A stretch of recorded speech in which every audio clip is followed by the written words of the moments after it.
Hoje nós ouvimos a palavra que foi lida no início do culto, e esta palavra ela tem um trecho da Escritura Sagrada que apresenta um dos lindos milagres que o Mestre realiza. Nós vamos ler partes desta palavra à medida que formos falando, mas eu queria convidá-los a pensar sobre esse momento na vida do Mestre Jesus. Jesus nasce em Belém, ele é educado em Nazaré, e a Escritura diz que em um dado momento da sinagoga ele é expulso de Nazaré e a partir daí ele passa a habitar Cafarnaum. Cafarnaum é uma espécie de quartel-general de Jesus. É o lugar onde ele fica por 3 anos de ministério. Ele não tinha onde reclinar a cabeça, então aquela casa não era a sua própria casa, possivelmente a casa de mãe de Pedro, a casa que Pedro, Cefas, também morava. Mas ele, sempre que retornava das suas viagens pela Judéia, ele ia para Cafarnaum.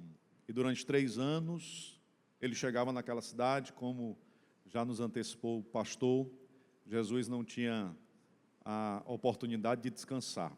Porque quando ele chegava naquela casa, era uma casa que comumente ele era acolhido, e aí corria notícia na cidade de Cafarnaum: Jesus está em casa.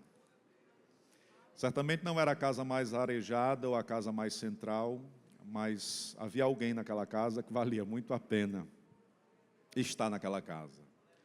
E é importante pensar sobre o valor que a presença de Jesus dá a uma casa.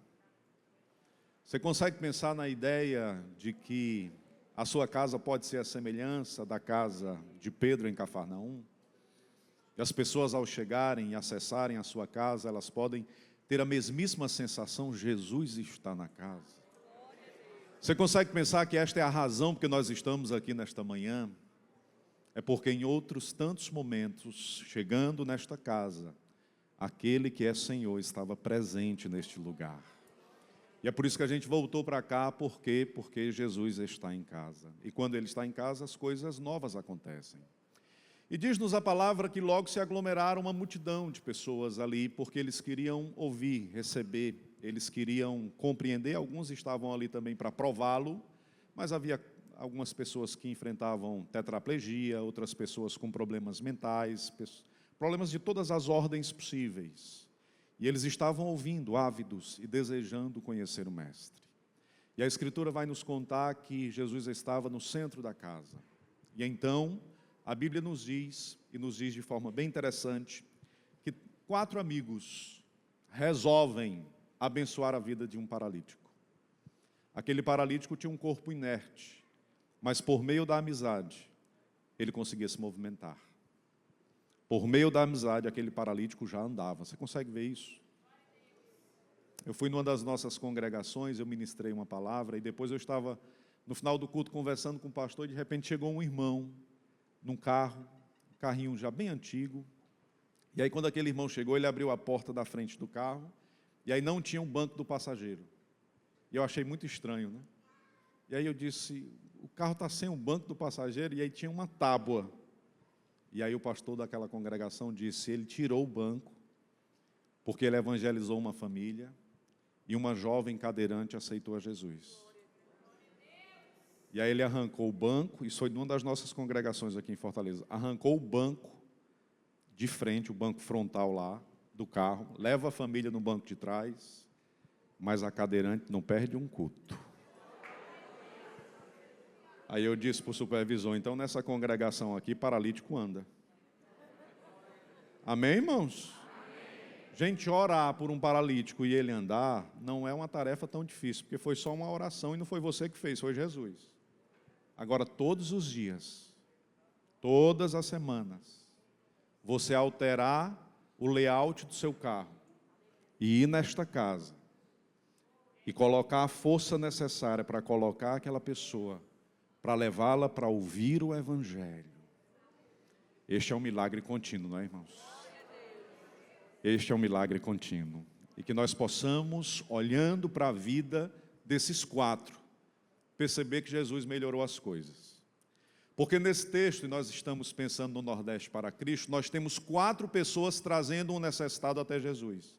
Você já pensou, irmãos, nós temos aqui centenas de pessoas nesse culto. Se para cada um de nós que somos necessitados, estamos aqui porque somos necessitados, sim ou não? Sim. Se para cada um de nós fossem necessários 4 pessoas, ia ficar difícil. Então, para trazer um necessitado até Jesus, foi preciso 4. Mas para levar Jesus aos necessitados, só é necessário você. Para trazer um necessitado foi preciso 4, mas para levar ele até uma multidão de necessitados só é necessário você compreender a autoridade e a bênção que ele já fez repousar sobre a sua vida e sobre a sua história. E a Bíblia conta que eles traziam aquele paralítico. Eu fico imaginando que à medida que você vai portando um peso, e à medida que você caminha, depois de 1 quilômetro o peso é outro. Porque a energia já está se esgotando. E quando eles chegam na porta, a Escritura conta que havia já naquela porta outros necessitados. Então tinha um empecilho na porta. Eles não conseguem acessar o local. Um deles poderia ter dito, gente, a gente tentou, fez o que pôde, né? Mas também é demais. Tem empecilho na porta, não dá para passar. Mas aí de repente, eles olharam para cima. Aí quando eles olharam para cima, eles lembraram que por cima sempre tem saída. E a Escritura conta que eles subiram na casa. E eles olharam para cima. E aí eu lembrei-me do Abraão, né? O Abraão estava preocupado, entristecido por não ver a promessa de Deus estabelecida na sua vida. Aí a Bíblia diz, então tirou Deus Abraão da tenda. E disse, Abraão, olha para cima. O problema, Abraão, é que você está olhando para o teto da tenda e não está vendo o que pode acontecer ao olhar para os céus. Olha para cima, Abraão. E quando ele olhou, ele disse, você tem calculadora aí? Se tiver, calcula. Porque assim como há estrelas nos céus, assim será a tua descendência. E a prosperidade e a promessa de Deus cumprir-se-á na sua vida. Olha para cima. E você que chegou aqui nesta noite para ouvir esta palavra, talvez já tenha encontrado tantas portas fechadas e tantos empecilhos nas portas. Eu quero que você receba esta palavra profética sobre sua vida nesta manhã. Por cima tem saída. Olha para cima. O salmista no Salmo 121, ele disse, eu elevo os meus olhos para o monte, mas aí eu percebo que no monte não vem socorro não. Aí eu olho para cima e eu percebo que o meu socorro vem do Senhor que fez os céus e a terra. Porque Ele não deixa vacilar o meu pé, aquele que me guarda não tosquenejará. Eis que não tosquenejará, nem dormitará o guarda de Israel, porque o Senhor é quem te guarda. Ele será a tua sombra à tua direita. O sol não te molestará de dia e nem a lua de noite, porque o Senhor te guardará de todo mal. Ele guardará a tua entrada e a tua saída para sempre. Olha para cima, olha para cima. Por cima tem saída, por cima tem livramentos, por cima tem cura, tem estabelecimento de graça de Deus. Olha para cima. Não desistir nunca. Nós temos esperança, basta que nós continuemos confiantes. E a Bíblia diz que eles levaram um paralítico para a parte superior da casa. Então o paralítico estava em cima e Jesus estava embaixo. Essa foi a única vez, ou o único momento da história em que a necessidade está em cima e a resposta está embaixo. Em todos os demais momentos da história, a necessidade sempre está embaixo e a resposta está em cima. Nesse momento, Jesus estava embaixo. E é bom a gente saber disso, né? E a despeito do lugar onde Ele esteja, Ele é Senhor. Você acredita que Jesus está em cima, embaixo, do lado, na frente, atrás e no meio nessa manhã? Ele está em cima abençoando, embaixo sustentando, do lado protegendo, na frente guiando, atrás defendendo e no meio preenchendo. Não existe lugar mais seguro do que a presença do Mestre Jesus. E compreender essa beleza é o que faz a diferença. E a Escritura nos conta que aqueles amigos começaram a romper o teto da casa. Eles começaram a rasgar o teto da casa, que era feito de uma palha com barro, unida a barro untado. E aí eles descem o paralítico. Jesus estava no centro da casa. E quando Jesus olha para o paralítico, Jesus diz, a primeira coisa que Jesus diz, filho.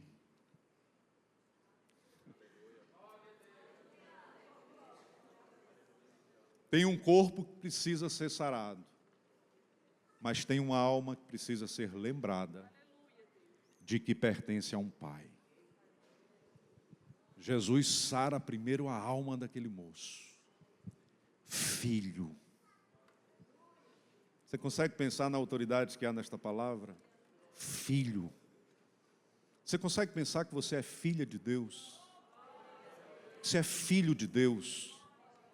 Que a expressão dita àquele homem é uma expressão válida para você e para a sua vida? Filho. Ele diz essa palavra, e esta palavra reúne uma alegria no coração daquele homem, certamente. Assim como ela reúne uma alegria no nosso coração. Eu lembro-me de um texto que eu li do Geisler há muito tempo atrás, que ele conta de Alexandre o Grande. Ele diz que o Alexandre o Grande, em um dado momento da história, o grande general Alexandre, que com um pouco mais de 30 anos de idade, já tomara de posse quase todo o mundo habitável de sua época, unificando a língua grega, e foi um dos homens mais importantes nesse processo de progresso em se tratando da língua. E o Alexandre, ele teve o seu cavalo, ele perdeu o seu cavalo, ele deixou o cavalo amarrado, e era um cavalo que ele apreciava muito, e aí o Geisler conta nesse livro que o cavalo dele foi embora durante a noite. E aí, quando pela manhã eles perceberam, contaram para Alexandre, e aí um dos soldados saiu correndo na direção em que ele recebeu notícias que o cavalo havia passado. E ele correu por horas e horas e horas e horas. Naturalmente bem atrás, né? Mas depois de horas correndo, o cavalo parou em um determinado rio para consumir um pouco de água. E aí aquele soldado pegou o cavalo do Alexandre e conseguiu resgatá-lo. E aí, depois de horas, ele chega até a presença do general e diz: meu general, eu resgatei o cavalo. Aí entregou o cavalo para o Alexandre, e o Alexandre olhou para ele e disse: muito obrigado, capitão. Aí ele ouviu o general chamando ele de capitão, ele disse: transfere aí as minhas coisas da tabernazinha aí dos soldados e coloca aqui para a ala dos capitães, porque foi o general que disse que eu sou capitão. E a partir de hoje eu vou pensar e me portar como capitão. Há 2000 anos atrás, o Filho de Deus nos foi enviado para gerar em nós a consciência de filiação. Há 2000 anos atrás, o próprio perfeito e absoluto Deus derramou o seu sangue para que nós tomássemos posse da consciência de que somos filhos de Deus. E nós não estamos vivendo, talvez, como filhos. Você que nos visita nesta manhã, que ainda não recebeu o Senhor Jesus Cristo como Senhor de sua vida e de sua história, nessa manhã, é o tempo, e é o dia, e a hora é agora, de você receber a consciência de filiação, e a partir de hoje, se portar como filho, com acesso ao Pai, a sua bondade, a sua presença. Filho de Deus. Essa é a primeira palavra que o mestre lança sobre a vida do paralítico. E aí o Senhor diz: perdoados estão os teus pecados. Na hora que ele diz isso, a Escritura conta que havia alguns repórteres do inferno, né? Era uma comissão de rabinos enviadas de Jerusalém para tentar o mestre, para prová-lo e encontrá-lo em algum tropeço. E a Escritura conta que eles estavam ali assistindo. E diz a Bíblia que quando Jesus diz: perdoados estão os teus pecados, diz a Bíblia que os rabinos pensaram. A Bíblia diz: então eles arrazoaram em seu coração. Eles pensaram: mas quem é isso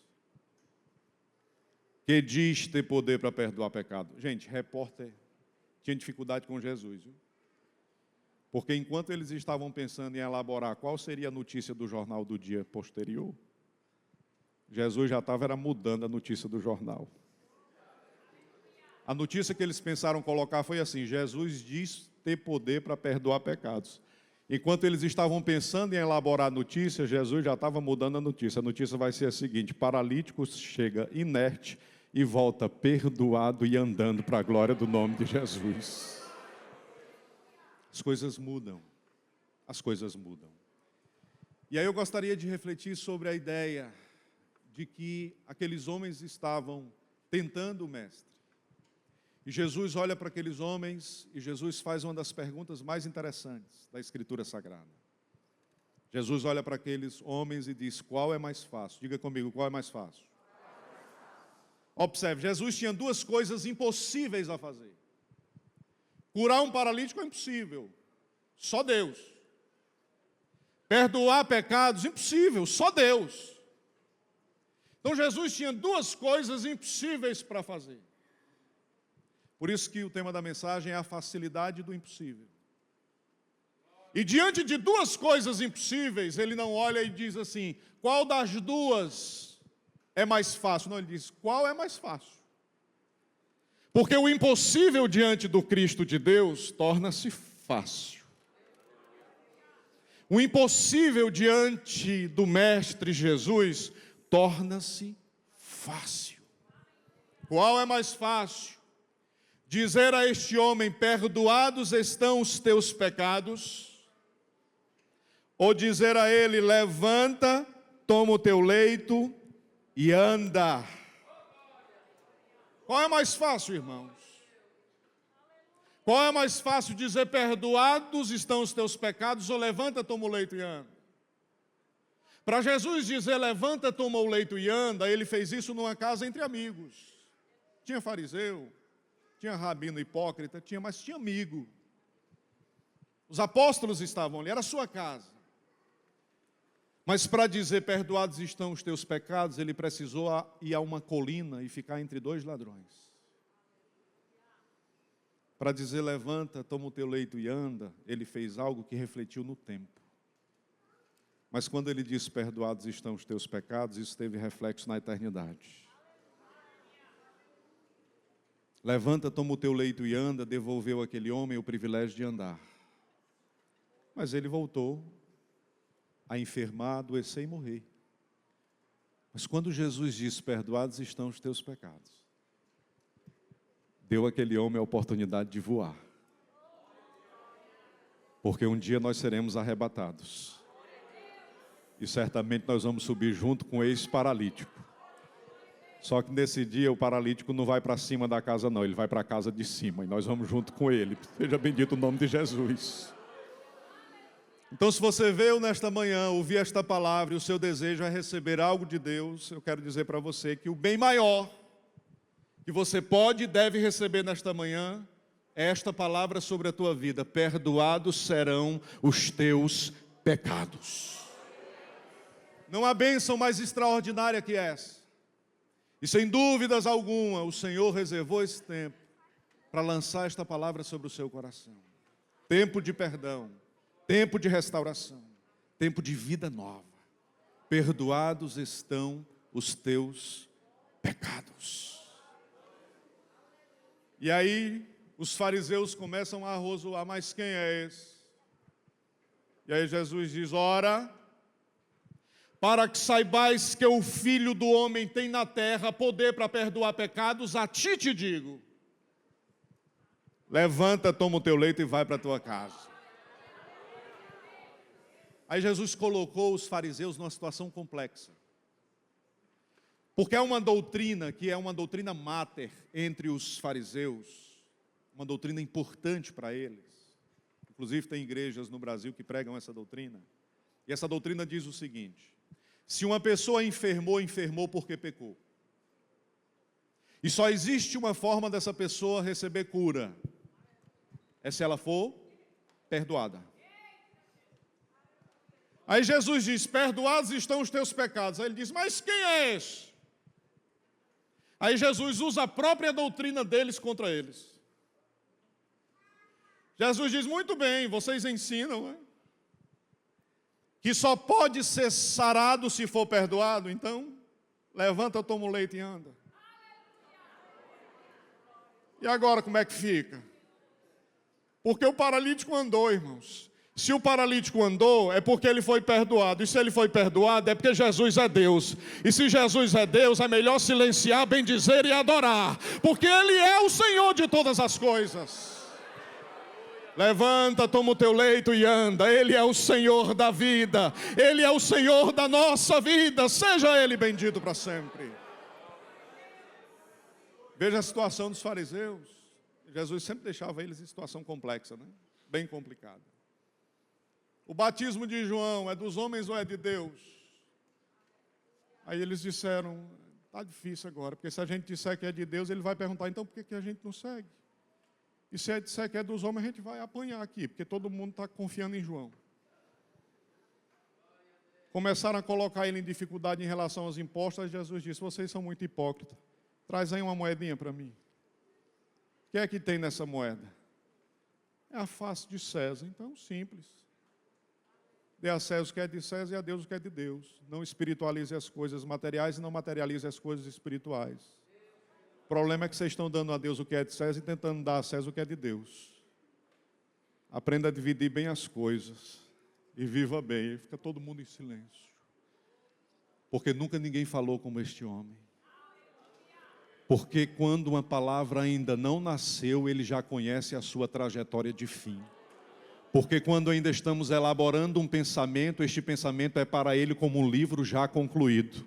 Porque um tempo que ainda não aconteceu é como se já fizesse parte da história. Porque Ele declara o fim desde o princípio. Ele é o Senhor do tempo e da vida. E Ele tem nas mãos o domínio de todas as coisas. Portanto, descansa o seu coração e demove da sua alma a ideia de que não vai dar certo. Existe um Deus que não precisa que você pense direito ou pense positivamente. Ele pode mudar a trajetória e as histórias nessa manhã. Esse é o nosso Deus que muda coisas. Ele é o Senhor de todas as coisas. Ele escreve. E como tecelão, ele vai cuidando da nossa história. E como um poeta, ele vai transcrevendo a poesia da nossa vida. E o ponto final da nossa história pertence único e exclusivamente à sua autoridade e soberania. Jesus tem autoridade. E você não veio aqui esta manhã em vão. Há uma palavra direcionada ao seu coração. E essa palavra tem sentido para você. Então perceba, estamos caminhando para o final da ministração. Que aquele paralítico sai caminhando. Mas havia uma ordem do mestre.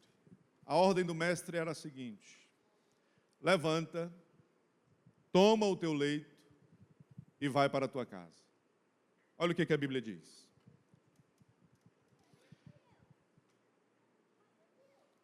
A ti te digo, versículo 11, levanta-te, toma o teu leito e vai para a tua casa. Versículo 12, levantou-se, tomou o leito e saiu da presença de todos. A Bíblia não diz que ele foi para casa. Mandou ele levantar, ele obedeceu.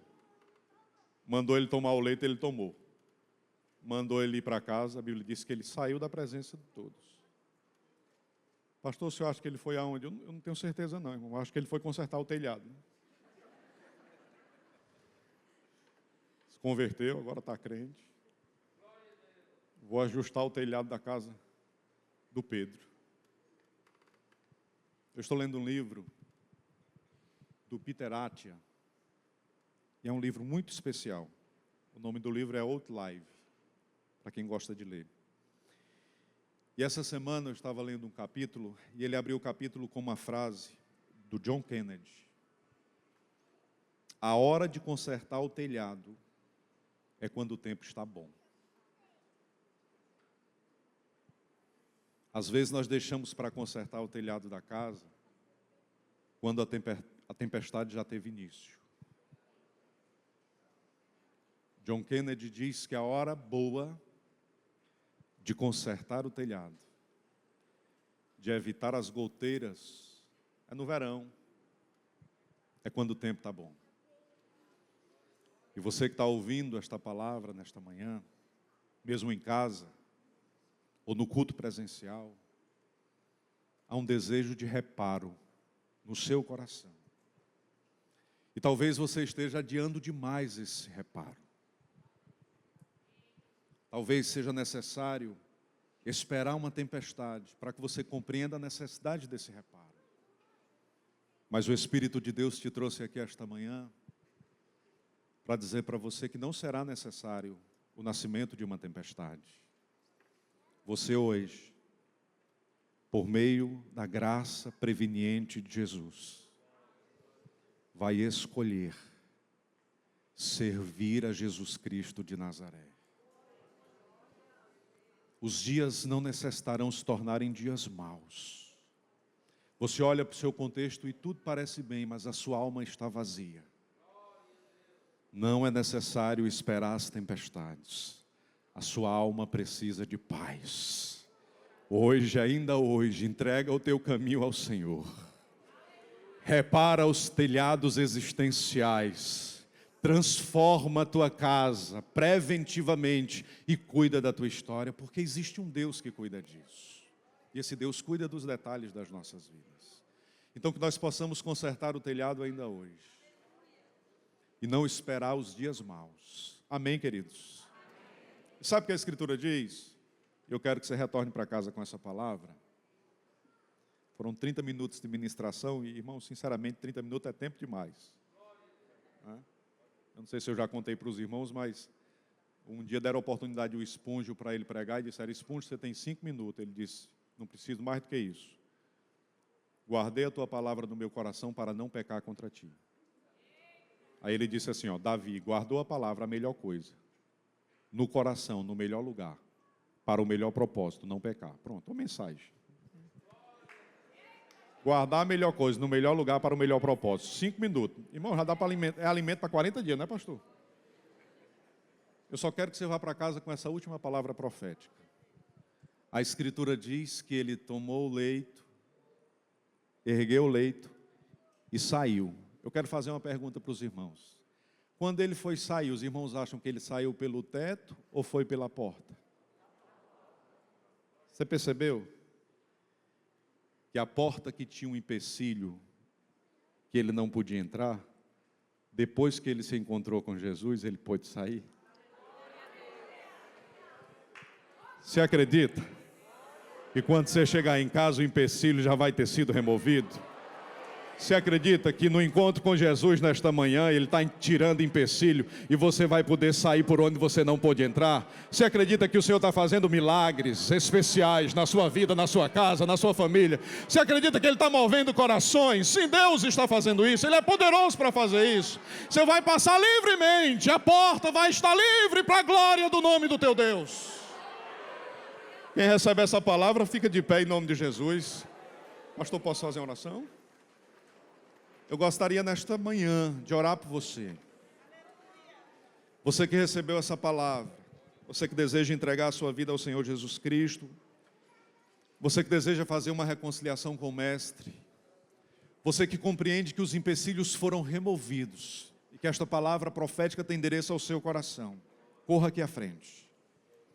Corra aqui à frente como um ato de fé e como um marco. Nós estaremos orando por sua história e por sua vida. Toda a igreja estará intercedendo por você. Vem à frente, em nome de Jesus.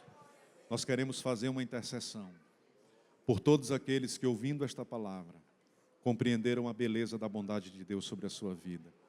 E compreendem que esta porta, que outrora era uma porta impossível de ser acessada, agora pela fé, é uma porta livre. Porque o Deus que demove empecilhos reservou esta manhã para dizer a você que você é filho, que você é filha. O Deus que demove empecilhos reservou esse dia para dizer que Ele é o Senhor da sua história. Cada letra, cada palavra, cada pensamento pertencem à sua soberania vontade, à sua soberana vontade. E a soberania de Deus estabelecida está entre nós nessa manhã. Pode vir. Vem à frente. Nós vamos juntos, como um só homem, erguer a nossa voz em oração, dizendo do quanto é bom estar nessa casa. A casa é confortável, o clima é arejado, mas o que torna essa casa tão boa é um que está no meio. É o presente, é Jesus Cristo de Nazaré, é o desejado das nações, é o príncipe da vida, é a raiz da geração de Jessé. é aquele que sara, que cura, é o amigo, é o médico, é o Senhor. É aquele que inunda a nossa alma de paz, é o que perdoa as nossas transgressões. É esse Deus. Estenda as mãos aqui à frente. Pai bendito, nós oramos-te em gratidão por tudo que tens feito neste culto. Louvamos o teu nome por tua providência e graça. E suplicamos-te, ó Deus, que sejas presença na nossa casa. Senhor, eu suplico-te que o Senhor transforme cada casa aqui representada, e daqueles que assistem dos seus lares, os que estarão assistindo posteriormente. Eu suplico-te que o Senhor transforme cada uma dessas casas e cada um desses lares numa agência que declara a presença de Jesus no bairro. Todas as pessoas que acessarem os lares dos teus servos saberão que o ressuscitado está naquele lugar. A casa é boa porque Ele está presente. A casa é agradável porque a verdade dEle reina nesse espaço. Sim, Deus, nós abençoamos cada casa, cada lar, com a tua doce, santa e maravilhosa presença, porque tu és o indispensável entre nós. Por isso, Senhor, pedimos-te que restaure-nos em todo o tempo, e que nos ensine a restaurar o que precisa ser corrigido agora, a reparar, ó Deus, os danos que provocamos com as nossas escolhas. Em o nome de Jesus, nos ensina a entregar a capitania da embarcação a Ti, porque Tu és o bom capitão que dirige-nos às águas tranquilas. Senhor, nós oramos-Te por fé e em celebração Te agradecemos em o nome de Jesus. Deus abençoe as vossas vidas.